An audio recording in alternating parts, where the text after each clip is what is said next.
వారాహి నవరాత్రుల సందర్భంగా అష్టైశ్వర్యాల కొరకై అత్యంత శక్తివంతమైన శ్రీ వారాహి పాశుపత హోమం సంప్రదించండి. నమస్తే సార్. నమస్కారం. ఓం శ్రీ గురుభ్యో నమః. సార్, న్యూమరాలజీ పరంగా మనం చూస్తే కనుక నేమ్స్కి అలాగే డేట్ ఆఫ్ బర్త్కి చాలా ఇంపార్టెన్స్ ఉంటుంది. మన లైఫ్ బాగుండాలి అన్నా లేకపోతే పాడైపోవాలన్నా కూడా వీటి వల్లే అని చెప్తూ ఉంటారు.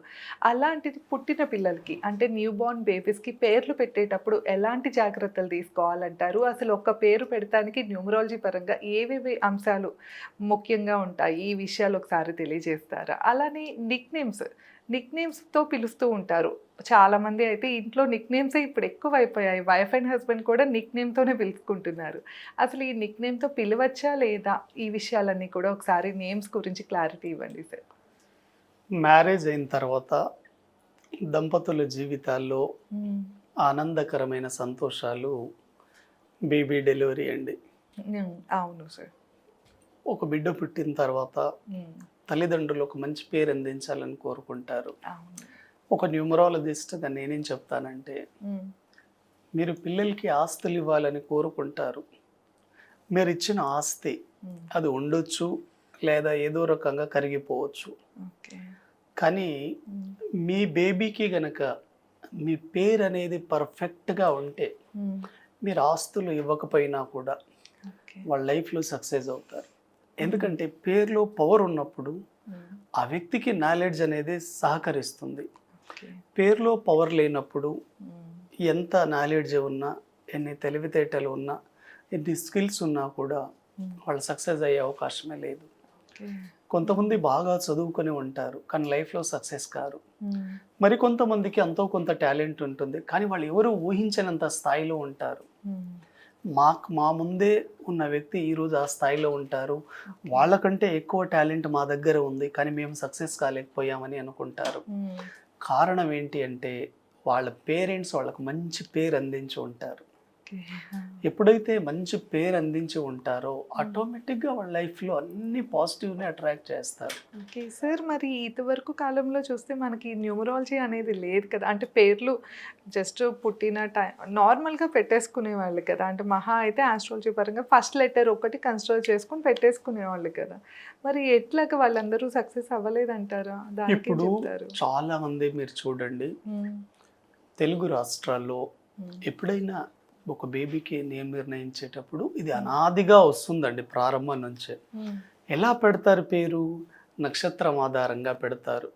ఫస్ట్ లెటర్ చూసి ఒక నక్షత్రంలో 4 పాదాలు ఉంటాయి కాబట్టి ఎగ్జాంపుల్ విశాఖ నక్షత్రంలో ఒక బేబీ ఉన్నారు.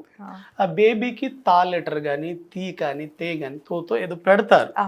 క్యాజువల్గా అయిపోతుంది. కానీ న్యూమరాలజీ ఏం చెప్తుంది అంటే మీ నక్షత్రాన్ని కూడా పరిగణలోకి తీసుకుని నక్షత్రంతో పాటు ఆ డేట్ అండి, ఏ డేట్లో పుట్టారు ఆ నంబర్ ఉంటుంది కదా, ఆ నంబర్కి ఒక పవర్ ఉంటుంది, దానికి ఒక లెటర్ ఉంటుంది. ఈ రెండింటి కాంబినేషన్ ద్వారా గన మనం పేరు పెట్టామనుకోండి మన బిడ్డ భవిష్యత్తు చాలా బాగుంటుందండి. ఎగ్జాంపుల్, ఒక వ్యక్తి 15వ తేదీ పుట్టాడు. 15వ తేదీ అంటే ఏంటి? శుక్రుడు అండి. 1 + 5 6 అంటే వీనస్, శుక్రుడు. 15వ తేదీలో పుట్టిన అబ్బాయికి కానీ అమ్మాయికి కానీ వి లెటర్ కానీ యు కానీ డబ్ల్యూ కానీ వీటితో పెడితే చాలా బాగుంటుంది.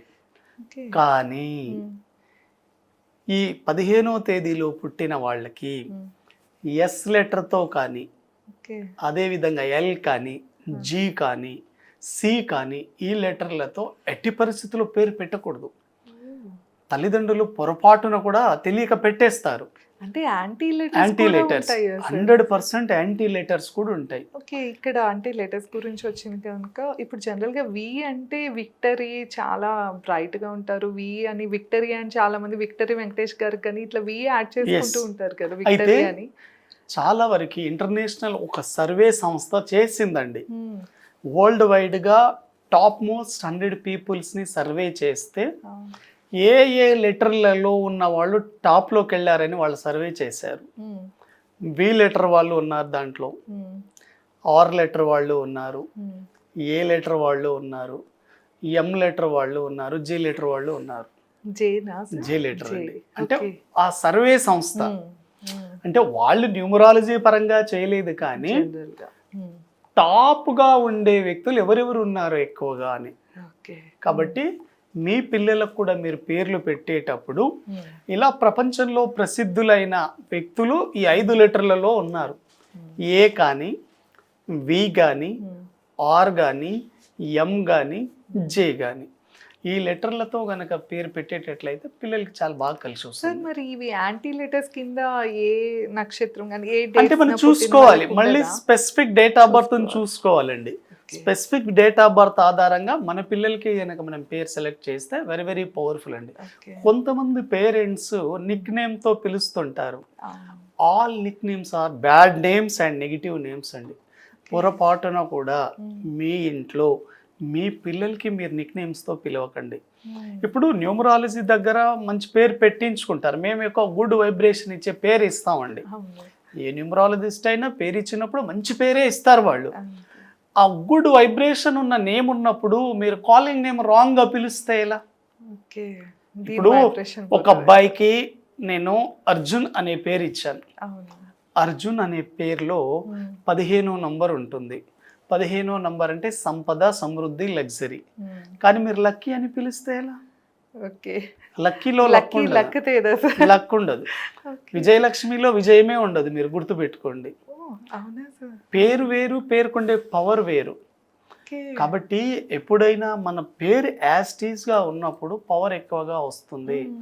అందుకోసం ఇంట్లో వాళ్ళకి నేను ఇచ్చే విజ్ఞప్తి ఏంటి అంటే, మీ పిల్లల్ని బుజ్జి కానీ, కన్నా కానీ, నాని కానీ, బిట్టు కానీ, సంజు కానీ ఇటువంటి నిక్ నేమ్స్తో పిలవద్దు. Short cuts names and nick names very very bad names అండి. పెట్ నేమ్స్ పెట్టకూడదు.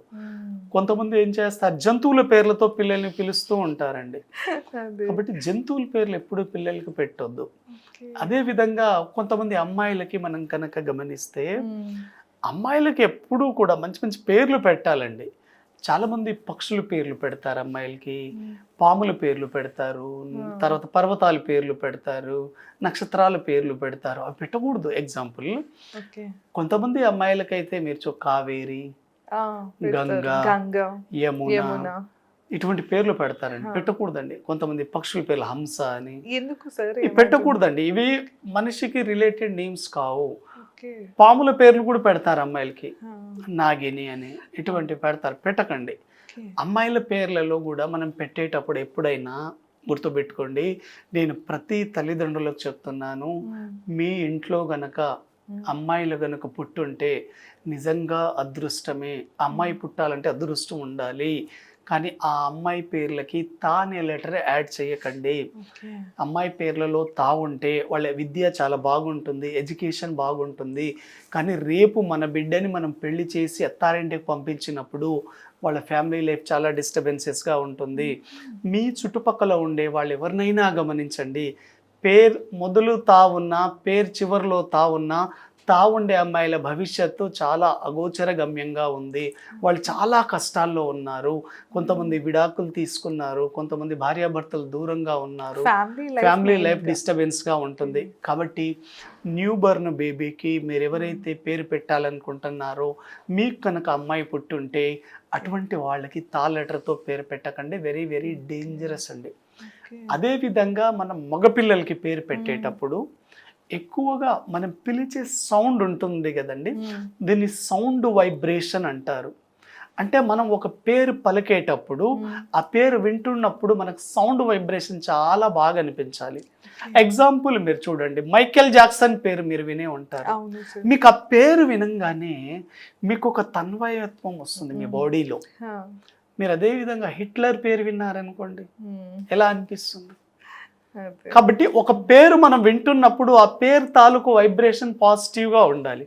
మీరు రాముడు విన్నప్పుడు మీకు చాలా ప్రశాంతంగా అనిపిస్తుంది. మీరు అదే రావణాసురుడు అన్నప్పుడు ఒక నెగిటివ్ ఫీలింగ్ వచ్చేస్తుంది.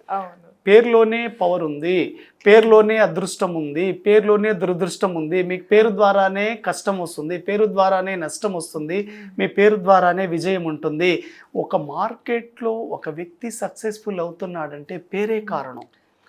ఆ ఫ్యామిలీ బ్యాక్గ్రౌండ్ కానీ తన పలుకుబడి కానీ తన డబ్బు కానీ ఏది గుర్తుకు రాదండి, పేరే ముఖ్యం. అందుకోసమే అన్నారు నేమ్ ఈజ్ ఫేమ్. మీ పేరులో పవర్ ఉంటే మీకు ఆటోమేటిక్గా నేమ్ ఫేమ్ వచ్చేస్తుంది. కాబట్టి మనం పేరు పెట్టేటప్పుడు సౌండ్, కొంతమంది పిల్లలకి మనం పేర్లు పెడుతుంటాం, పేరు ఎండింగ్లో ఇల్ అనే సౌండ్ వస్తుంది. ఇల్ అంటే ఏంటి? జబ్బు పడడం అంటే నెగిటివ్. అది అంటే పిల్లలు ఎలా పేరు పెడతారు? అనిల్, సునీల్. ఇప్పుడు అనిల్ అంబానీ ఆ స్థాయిలో ఉన్న వ్యక్తి అన్ని పోగొట్టుకోవడానికి కారణం ప్రొనాలజీ వైబ్రేషన్ ఆధారంగా. దీనికి ఒక సపరేట్ సబ్జెక్ట్ ఉంటుందండి, ప్రొనాలజీ. ప్రొనాలజీ అంటే సౌండ్ వైబ్రేషన్లో ప్రొనౌన్సియేషన్ ఎలా ఉంది అనేది ఒక సబ్జెక్ట్ ఇది. అలా కాబట్టి ఎప్పుడైనా మన పిల్లలకి మనం పేరు పెట్టేటప్పుడు నిల్ అనే సౌండ్ కానివ్వండి, కిల్, అఖిల్. ఇప్పుడు అఖిల్ గారు ఉన్నారండి, ఎన్ని సినిమాలు చేస్తున్నారు, ఎంత ఇబ్బంది పడుతున్నారు తను. ఆ పేరే అండి. ఎప్పుడైతే న్యూమరాలజీ ద్వారా ఆ నేమ్ వైబ్రేషన్ని కొంత కరెక్షన్ చేసుకుంటారో 100% వాళ్ళకి సక్సెస్ అనేది రావడం జరుగుతుంది. కాబట్టి అఖిల్ కానీ నిఖిల్ కానీ ఇవి చాలా చాలా ప్రాబ్లమెటిక్ పేర్లు అండి. కొంతమంది పేర్లలో మ్యాడ్ అనే సౌండ్ వస్తుందండి, లేడీస్కి కానీ జెంట్స్కి కానీ మ్యాడ్ అనే సౌండ్. ఎగ్జాంపుల్ మాధురి అనుకోండి, అక్కడ ఎంఏడి మ్యాడ్ అనే సౌండ్ వస్తుంది. అదే విధంగా మధు కానీ ఎంఏడి అనే సౌండ్ ఎక్కడ వచ్చినా కొంత స్పెల్లింగ్ లో. కాబట్టి మీ బిడ్డలకి మీరు పేరు పెట్టేటప్పుడు ఇటువంటి పాజిటివ్ వైబ్రేషన్ చూసుకోండి. మనం డేట్ ఆఫ్ బర్త్ అనాలిసిస్ చేసేటప్పుడే అండి, బై బర్త్ వీళ్ళు డేట్ ఆఫ్ బర్త్లో ఎక్కడ పాజిటివ్ ఉంది, ఎక్కడ నెగిటివ్ ఉంది, వీళ్ళు ఏ ప్రొఫెషన్లో కలిసి వస్తారు, వీళ్ళ లైఫ్లో ఎప్పుడు సక్సెస్ ఉంది, ఎప్పుడు డౌన్ఫాల్ ఉంది, అన్నీ మనం చూసుకోవచ్చు. మీరు ఎప్పుడైనా మీరు చూడండి, లేడీస్కి కానీ జెంట్స్కి కానీ ఎక్కడైతే మ్యాడ్ అనేది వస్తుందో ప్రొఫెషనల్ లైఫ్ చాలా డిస్టర్బెన్సెస్గా ఉంటుంది ఇటువంటి వాళ్ళకి. కాబట్టి ఇటువంటి పేర్లు పెట్టకుండా న్యూమరాలజీ ఆధారంగా గుడ్ వైబ్రేషన్ ఉన్న పేర్లు పెట్టండి. మీరు మీ ఆస్తులతో పాటు మీ పిల్లలకి మంచి వైబ్రేషన్ ఉన్న పేరు ఇవ్వండి, వాళ్ళే లైఫ్లో సక్సెస్ అవుతారు. తప్పకుండా సార్. సో విన్నారు కదా, అంటే మనం పిలిచే పేరుకి అలాగే పెట్టే పేరుకి కూడా ఎంతో ప్రభావం ఉంటుంది అని అయితే సార్ చెప్తూ ఉన్నారు. ఒక్కసారి మీ నేమ్స్ చెక్ చేసుకోవాలి, లేదా మీ పిల్లలకి పెట్టేటప్పుడు పేరు ఒకసారి అన్ని డీటెయిల్స్ కనుక్కోవాలి అంటే స్క్రీన్ పైన స్క్రోల్ అయ్యే నెంబర్కి కాంటాక్ట్ అవ్వచ్చు. ధన్యవాదాలు. నమస్తే. థ్యాంక్ యూ అండి.